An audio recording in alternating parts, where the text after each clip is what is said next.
Congress party అధిష్టానము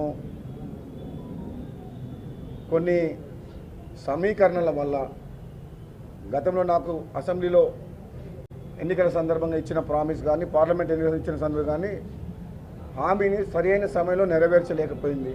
ఈ మధ్యనే నేను రాహుల్ గాంధీ గారిని కూడా కలిసినాను.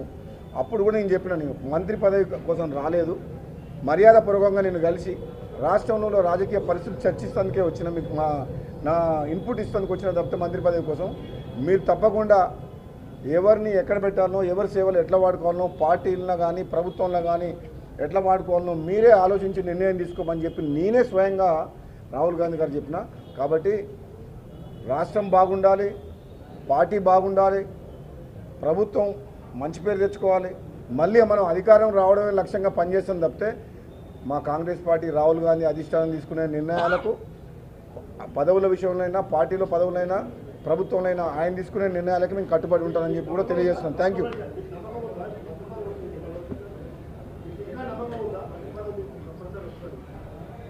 ఇదేం ప్రశ్న? ఎవరు చెప్పగలుగుతారు మీకు దీనికి ఆన్సరు? దీనికో కొన్ని ప్రశ్నలకు మేము ఆన్సర్ చెప్పలేము. నేను క్లియర్గా చెప్తున్నా, మా రాహుల్ గాంధీ గారు తీసుకునే నిర్ణయానికి మేమందరం కలిసికట్టుగా పనిచేస్తాము. మాకు ఒకటే లక్ష్యము, మా కాంగ్రెస్ పార్టీని మళ్ళీ అధికారం తీసుకురావాలి, రాహుల్ గాంధీ గారిని ప్రధానమంత్రి చేయడమే లక్ష్యంగా పనిచేస్తాము. ఆ క్రమంలో కాంగ్రెస్ పార్టీ నాయకులకు, కార్యకర్తలకు ఎవరికైనా అన్యాయం జరిగితే పార్టీలో చర్చించి అధిష్టానం దృష్టికి తీసుకుపోయి ఎక్కడైనా సరే పార్టీకి నష్టం జరగకుండా కాపాడుకునే బాధ్యత. 18 అసెంబ్లీలో 6 కలిసి కొట్లాడినప్పుడు మీ ఇద్దరం కూడా కీలక పాత్ర పోషించిన. ఆ రోజు ప్రభుత్వానికి వ్యతిరేకంగా ప్రజల పక్షాన పోరాటం చేసినాం.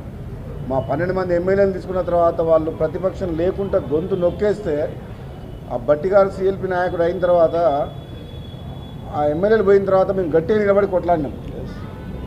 కాంప్రమైజ్ కాలే ఏ ఇష్యూలో కూడా. 6 ఉన్నా సరే 100 మందిని వణికించినాం. ఆ రోజు ఏ ఇష్యూ అయినా సరే, ఆ రోజు కాళేశ్వరం ప్రాజెక్టు గురించి, యాదాద్రి పవర్ ప్లాంట్ గురించి, అవినీతి గురించి, వాళ్ళ అరాచకం గురించి అన్ని రకాలుగా మేము నిలదీసాం ఆ రోజు అసెంబ్లీలో. ఆ 5 ఏళ్ల పాటు నేను ఇప్పుడు ఏం చెప్పినా అంటే, మామూలుగా మేము బయట మాట్లాడుకున్నా లోపల మాట్లాడుకున్నా ఒకటి ఏంటంటే, 10 ఏళ్ళు టీఆర్ఎస్ పార్టీ అధికారంలో ఉన్నప్పుడు ఈ తెలంగాణ రాష్ట్రంలో తెలంగాణ ఇచ్చిన కాంగ్రెస్ పార్టీ కాపాడుకుంటేందుకు కార్యకర్తలు పోరాటం చేసి ఎన్ని కేసులు పెట్టించినా ఎంత చేసినా 10 ఏళ్ల పాటు పోరాటం చేసి కాంగ్రెస్ పార్టీని అధికారంలోకి తీసుకొచ్చింది. అధికారంలోకి వచ్చే క్రమంలో మొన్న ఎన్నికల్లో కొన్ని నియోజకవర్గాల్లో కాంగ్రెస్ పార్టీకి సంబంధం లేని వ్యక్తులైనా సరే ఆ రోజు గెలిపే లక్ష్యంగా ప్రభుత్వం రావాలని చెప్పి నకరికల్ నియోజకవర్గంలో వేముల వీరేశం టీఆర్ఎస్ పార్టీని తీసుకొచ్చి టికెట్ ఇచ్చినాం మనం. ఎందుకంటే మనం కాంగ్రెస్ పార్టీలో గెలిపించిన తిరుపతి లింగే మోసం చేసిపోయిండు, కాంగ్రెస్ పార్టీకి నమ్మకం ద్రోహి. అక్కడ టీఆర్ఎస్ పార్టీ నాయకుడు బలంగా ఉన్నాడని చెప్పి స్థానికంగా ఆయన తీసుకొచ్చి ఇచ్చినాం. అదేవిధంగా తుంగతుర్తిల మందుల సామేల్కు టీఆర్ఎస్ పార్టీ అయినా సరే కాంగ్రెస్ పార్టీలో జాయిన్ చేసుకుని ఎమ్మటే టికెట్ ఇచ్చినాం. ఇటువంటి సందర్భంలో ఒక మాజీ పార్లమెంట్ సభ్యునిగా, నల్గొండ జిల్లా ఉమ్మడి నల్గొండ ఎమ్మెల్సీగా, ప్రస్తుతం ఎమ్మెల్యేగా నాకు మన పదవి, మనకు ఎంపీ గెలుపు బాధ్యతలు కూడా నాకు అఫీషియల్గా ఇచ్చినా సరే నేను కష్టపడ్డాను. నాకు అనిపించింది ఏంటంటే, ఈరోజు ఈ తుంగతుర్తి ప్రాబ్లం కావచ్చు, నగరికల్లో కావచ్చు, ఇంకో దగ్గర కాదు, కొన్ని నియోజకవర్గాల్లో నిజమైన కాంగ్రెస్ పార్టీ కార్యకర్తలు, కాంగ్రెస్ పార్టీకి సంబంధం లేని వ్యక్తులకు టికెట్ ఇచ్చినా సరే ప్రభుత్వం రావాలని చెప్పి వాళ్ళు కష్టపడి సొంత డబ్బులు ఖర్చు పెట్టుకొని గెలిపించారు ఆ ఎమ్మెల్యేలని. అక్కడ ఈ వచ్చిన ఎమ్మెల్యేలు వాళ్ళతో పాటు వచ్చిన టీఆర్ఎస్ సైన్యాన్ని తీసుకొచ్చి నిజమైన కాంగ్రెస్ పార్టీ కార్యకర్తల మీద కేసులు పెట్టించి కొట్లాడుతుంటే ఇప్పుడు వీళ్ళు బాధపడుతారు. మేము కష్టపడి మేము గెలిపిస్తే మన కాంగ్రెస్ పార్టీ ఎమ్మెల్యే అయ్యిండి కూడా మాకు పదవులు ఇవ్వడమే కాదు, మాకు పనులు చెప్పడమే కాదు, అవమానించడమే కాదు, మా మీద కేసులు కూడా పెడుతున్నారు అని చెప్పి ఈ నకరికల్లో కానీ తుంగతుర్తిలో కానీ చాలా నియోజకవర్గాల్లో జరుగుతుంది. ఆ విషయం నేను చెప్తానికి వచ్చిన. ఈ తుంగతుర్తి ఇష్యూ కాదు, తెలంగాణ రాష్ట్రంలో 10 ఏళ్ళు కష్టపడ్డ కార్యకర్తలం కాదని, కాంగ్రెస్ పార్టీ నాయకులం కాదని, ఇతర పార్టీల నుంచి వచ్చిన నాయకుల్ని ప్రభుత్వం వచ్చిన తర్వాత, ప్రభుత్వం వచ్చే ముందు వచ్చిన తర్వాత తీసుకొచ్చి వాళ్ళకు పెద్దపీట వేసి వీళ్ళని అవమానించడం కరెక్ట్ కాదు. కాంగ్రెస్ పార్టీ కార్యకర్తలను కాపాడుకోవాలి. ఈరోజు వచ్చిన వాళ్ళు రేపు ఉంటారని, ఇవాళ ఉంటారని మళ్ళీ ఉంటారని గ్యారెంటీ కూడా లేదు. ఈరోజు అధికారంలో ఉన్నారు, రేపు పొద్దున అధికారం పోతుందని మళ్ళీ వెళ్ళిపోతారు. కానీ కాంగ్రెస్ పార్టీని నమ్ముకొని ఉన్నోళ్ళు పుట్టినప్పటి నుంచి కాంగ్రెస్ రక్తం వాడు సచ్చినాక కాంగ్రెస్ ఉంటాడు. రాహుల్ గాంధీ కోసం, కాంగ్రెస్ పార్టీ కోసం వాళ్ళ జీవితం మొత్తం బతుకుతారు. అటువంటి వ్యక్తులను కాపాడుకునే బాధ్యత జగ్గారెడ్డి గారు లాంటి మా వ్యక్తి సీనియర్ నాయకుడిని తుంగతుర్తి కమిటీకి వేసిండు.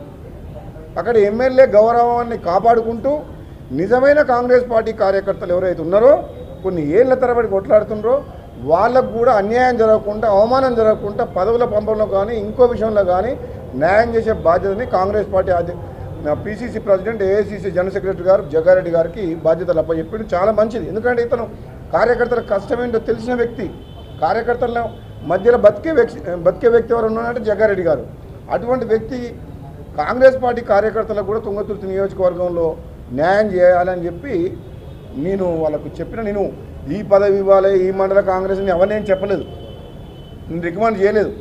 మీరు మనకు ఎమ్మెల్యేలు అవసరమే, గవర్నమెంట్ ఉన్నది, మనం ఎమ్మెల్యేని టికెట్లు ఇచ్చి గెలిపించుకున్నాం, వాళ్ళ గౌరవాన్ని కాపాడుకోవాలి. కానీ at the same time Congress party కార్యకర్తలను కూడా కాపాడుకోవాలి.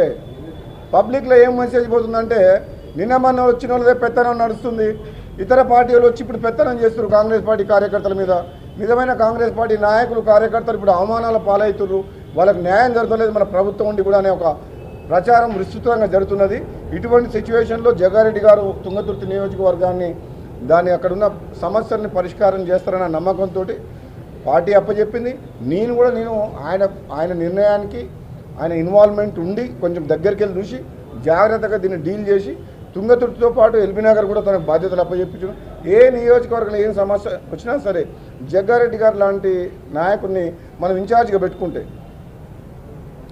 ఒక ట్రబుల్ షూటర్గా ఉంటే, పార్టీ అతని సేవల్ని వినియోగిస్తే తప్పకుండా కాంగ్రెస్ పార్టీ కార్యకర్తలను కాపాడే ప్రయత్నం చేస్తారన్న నమ్మకం ఉంది. అదే విషయం చేయాలని చెప్పి రాష్ట్రంలో ఎక్కడైనా సరే కాంగ్రెస్ పార్టీ కార్యకర్తలను కాపాడుకునే బాధ్యత మన మీద ఉంది. మనం రాబోయే రోజుల్లో కూడా కాంగ్రెస్ పార్టీ కార్యకర్తలను కాపాడుకొని రేపు రాబోయే రోజుల్లో మన ప్రభుత్వం అధికారం రావాలన్నా, మన రాహుల్ గాంధీని ప్రధానమంత్రి చేసుకోవాలన్నా నిజమైన కాంగ్రెస్ పార్టీ కార్యకర్తలని నిర్లక్ష్యం చేయొద్దు, అవమానించొద్దు, దూరం చేసుకోవద్దు. వాళ్ళని కాపాడుకోవాల్సిన బాధ్యత మన పార్టీ నాయకుల మీద ఉంది, కాంగ్రెస్ అధిష్టానం మీద ఉంది, మాలాంటి నాయకుల మీద ఉంది అని చెప్పి ఒక చర్చ చేసుకున్నాం.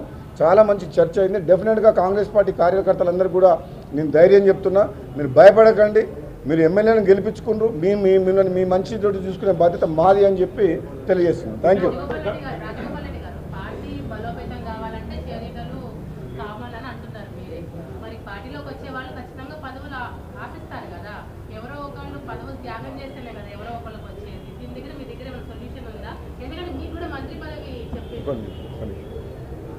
మేము 119 నియోజకవర్గాలు ఉన్నాయి. ఎక్కడైతే బలహీనంగా ఉందో కాంగ్రెస్ పార్టీ, కొన్ని నియోజకవర్గాల్లో నాయకత్వ లోపం వల్ల బలహీనం ఉన్న దగ్గర బలమైన నాయకులు కానీ, మంచి నాయకులు కానీ, ప్రజల మధ్య ఉండే నాయకులు కాంగ్రెస్ పార్టీ రాహుల్ గాంధీ గారి నాయకత్వంలో పనిచేస్తామని వస్తే అందరినీ అవమానిస్తాం, తీసుకుంటాం. కానీ వాళ్ళని నెత్తిన పెట్టుకొని మా నిజమైన కాంగ్రెస్ పార్టీ కార్యకర్తలకు అన్యాయం చేయలేము. అవసరం ఉంది కదా అని చెప్పేసి వాళ్ళని వాడుకొని కేసీఆర్ ఎట్లయితే 12 మంది ఎమ్మెల్యేలను తీసుకుండు మా కాంగ్రెస్ పార్టీ, అక్కడ ఓడిపోయిన ఎమ్మెల్యేలను నిర్లక్ష్యం చేస్తే వాళ్ళు ఇప్పుడు ఎంత అసంతృప్తితోటి రగిలిపోయి ఈరోజు కాంగ్రెస్ పార్టీలో జాయిన్ అయ్యారు.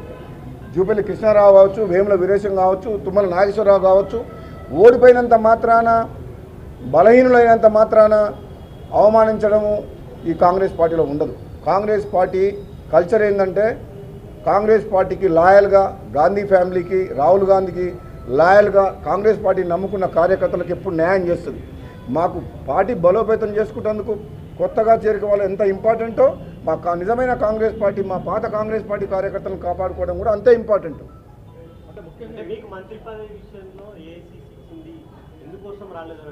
కాంగ్రెస్ పార్టీ అధిష్టానము కొన్ని సమీకరణల వల్ల గతంలో నాకు అసెంబ్లీలో ఎన్నికల సందర్భంగా ఇచ్చిన ప్రామిస్ కానీ, పార్లమెంట్ ఎన్నికలు ఇచ్చిన సందర్భంగా కానీ హామీని సరైన సమయంలో నెరవేర్చలేకపోయింది. ఈ మధ్యనే నేను రాహుల్ గాంధీ గారిని కూడా కలిసినాను. అప్పుడు కూడా నేను చెప్పిన, నేను మంత్రి పదవి కోసం రాలేదు, మర్యాదపూర్వకంగా నేను కలిసి రాష్ట్రంలో రాజకీయ పరిస్థితులు చర్చిస్తానికే వచ్చిన మీకు నా ఇన్పుట్ ఇస్తానికి వచ్చిన తప్పితే మంత్రి పదవి కోసం మీరు తప్పకుండా ఎవరిని ఎక్కడ పెట్టాలనో ఎవరి సేవలు ఎట్లా వాడుకోవాలనో పార్టీల్లో కానీ ప్రభుత్వంలో కానీ ఎట్లా వాడుకోవాలనో మీరే ఆలోచించి నిర్ణయం తీసుకోమని చెప్పి నేనే స్వయంగా రాహుల్ గాంధీ గారు చెప్పిన. కాబట్టి రాష్ట్రం బాగుండాలి, పార్టీ బాగుండాలి, ప్రభుత్వం మంచి పేరు తెచ్చుకోవాలి, మళ్ళీ మనం అధికారం రావడమే లక్ష్యంగా పనిచేస్తాం తప్పితే మా కాంగ్రెస్ పార్టీ రాహుల్ గాంధీ అధిష్టానం తీసుకునే నిర్ణయాలకు పదవుల విషయంలోనైనా పార్టీలో పదవులైనా ప్రభుత్వంలో ఆయన తీసుకునే నిర్ణయాలకు మేము కట్టుబడి ఉంటానని చెప్పి కూడా తెలియజేస్తున్నాం. Thank you.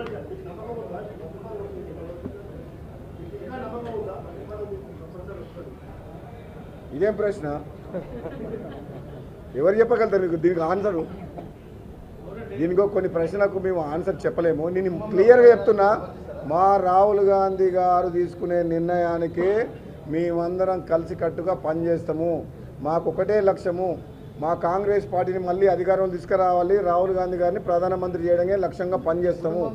ఆ క్రమంలో కాంగ్రెస్ పార్టీ నాయకులకు కార్యకర్తలకు ఎవరికైనా అన్యాయం జరిగితే పార్టీలో చర్చించి అధిష్టానం దృష్టికి తీసుకుపోయి ఎక్కడైనా సరే పార్టీకి నష్టం జరగకుండా కాపాడుకునే బాధ్యత. 18 అసెంబ్లీలో 6 కలిసి కొట్లాడినప్పుడు మీ ఇద్దరం కూడా కీలక పాత్ర పోషించిన. ఆ రోజు ప్రభుత్వానికి వ్యతిరేకంగా ప్రజల పక్షాన పోరాటం చేసినాం.